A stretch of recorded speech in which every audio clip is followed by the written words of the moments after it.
Basically, in our scientific terminology, it is called a smoke. Smoke क्या होता है? This is the odd combination of smoke plus fog plus sulfur dioxide. If it is sulfurous smoke, या photochemical smoke, that is because of oxidation of nitrogen. वो मैं बाद में उस पर आऊंगी. पहले मैं बोलूंगी ये कि smoke कैसे हो जाता है. It is because of temperature inversion. Temperature inversion की वजह से ये स्मोक फॉर्मेशन टेक्स प्लेस. अब ये टेम्परेचर इन्वर्शन क्या है? Condition in which with increase altitude the temperature increases against the normal decrease in temperature. होना चाहिए था नॉर्मल डिक्रीज टेम्परेचर में विद इंक्रीज इन अल्टीट्यूड, लेकिन होता क्या है? Temperature increases. इन कंडीशंस में क्या होता है? जो cold air close to the ground is trapped by a layer of warmer air.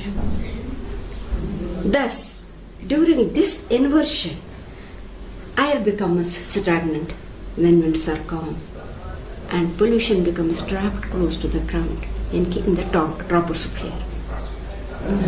And people are exposed to this pollution. And this inversion process gives rise to, often causes the formation of smoke. अब हम sulfurous smoke की बात करेंगे तो it is because of the smoke plus fog plus sulfur dioxide, which is emitted out by various sources. Sulfur dioxide is a pollutant. So when that combines with H2SO NH3, it gives rise to the smoke formation. खास तौर से sulphides बनते हैं. Sulphides are detrimental to the human health. It is the main toxicity in the smoke, sulfides. तो ये this is detrimental to the human health. It damages the plantation. It creates the various corrosion problems.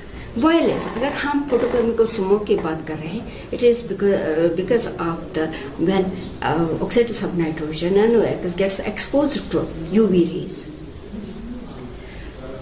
complex series of hydrocarbon reactions takes place, and this gives rise to, इससे बनता है ये photochemical smoke. उसके components क्या है? इसके components है ozone, aldehydes, nitric acid, and various poisonous substances, compounds. तो जो again which pose the hazard to the human health as well. अब ये ओजोन की बात मैंने की है. अब if it is in the troposphere, होता क्या है? जो पहले होता है ट्रोपोस्फीयर, फिर होता है स्ट्रेटोस्फीयर. ठीक है, जो अर्थ से आगे कितने माइलेज पे ट्रोपोस्फीयर, फिर स्ट्रेटोस्फीयर, फिर मेसोस्फीयर, फिर थर्मोस्फीयर. इस ट्रोपोस्फीयर में ये ओजोन अगर हो यानी कि ग्राउंड लेवल पे, तो it poses the threat to the human health, hazard to the human health. अगर ये स्ट्रेटोस्फीयर में है, अगर ये स्ट्रेटोस्फीयर में है, तो उसमें क्या होता है? ये शील्ड करता है यूवी रेज को, ये हम तक आने नहीं देता है. It shields, it protects UV rays from coming to the earth. मैं पहले बता दूंगी ये जो है गवर्नमेंट की तरफ से responsibilities have been fixed to various departments, be it municipal corporation है या ट्रांसपोर्ट डिपार्टमेंट है या डिपार्टमेंट ऑफ कंज्यूमर अफेयर्स है या खासतौर है pollution control board and traffic police department या म्यूनसिपल कॉरपोरेशन. तो इनको आयद की गई है जिम्मेदारियां जो उस पर काम कर रहे हैं to control this pollution level in general. तो जो अब ये है कि अब ये गैसेस जो आ रहे हैं फ्रॉम वेरियस सोर्सेस, कैसे कैसे मैं उस पर फिर ये फोकस करना चाह रही हूँ कि that is emitted other by the vehicle pollution, या तो open burning of biomass, plastic waste, horticulture waste, या म्यूनिसिपल सॉलिड वेस्ट, या फॉसिल फ्यूल बर्निंग से आ जाते हैं. They are emitted, these poisonous gases are emitted out into the atmosphere, be it like carbon monoxide या carbon dioxide है, methane है, sulphur dioxide है, ऑक्साइड्स ऑफ नाइट्रोजन है, पॉलीसाइक्लिक एरोमेटिक हाइड्रोकार्बन्स है, या अदर गैसेस. तो ये गैसेस की वजह से काफी नुकसानात होती हैं. तो खासतौर से जो आपने मुझे रिलेवेंट सवाल पूछा स्मोक फॉर्मेशन, तो आप इनके तदाबीर क्या है? खास तौर से मैं एक पैगाम देना चाहती हूँ, apart from these departments which have been fixed responsibility as per Central Pollution Control Board revised action plan, जिसमें आयद किए गए हैं जिम्मेदारी इनको काम करने के लिए, उनको to bring them to the desired level. तो इसके अलावा पोल्यूशन कंट्रोल बोर्ड का भी काम है.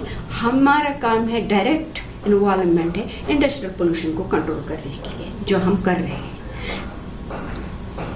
These industries, heavily polluting industries, they have been made compliant to achieve the norms as envisaged under the guidelines issued by Central Pollution Control Board. जो इसमें fixed standard से उनको अचीव करें, वो हमारा बोर्ड कर रहा है. इनको रेगुलर मॉनिटरिंग हो रही है. तो उनको डिवाइसेस लगवाए जाते हैं, उनको ये देखा जाता है कि इमिशन नॉर्म्स वो आया अचीव कर रहे हैं या नहीं कर रहे हैं. ठीक है. एंड मोर ओवर हमारे डिपार्टमेंट ने उनको heavily polluting industries, water polluting industries, higher polluting industries हो या नॉइज पोल्यूटिंग इंडस्ट्रीज हो, उनको वो एक तो ये कर रहे हैं, एक तो एपीसीडीज या पीसीडीज लगवा रहे हैं. दूसरा क्या कर रहे हैं, ऑनलाइन मॉनिटरिंग सिस्टम हमने लगवाए हैं सीमेंट प्लांट्स ऑनलाइन, जिसमें रियल टाइम डेटा डिस्प्ले हो रहा है कि आया whether that is under control, उनका इमिशन नॉर्म्स या बियॉन्ड कंट्रोल. अगर बियॉन्ड कंट्रोल है तो एक्शन उनको हो जाती है, ली जाती है उनको action. And more over I would say जो कुछ हैवीली लोडेड मतलब यूनिट्स थे, उनको क्लोजर ऑर्डर्स इशू किए गए, लाइक उनको शिफ्ट किया गया है, like stone crushing units, brick kilns, उनको शिफ्ट किया गया to other place. And they have been made compliant कि वो मिटिगेटिंग मेजर्स अडॉप्ट करें.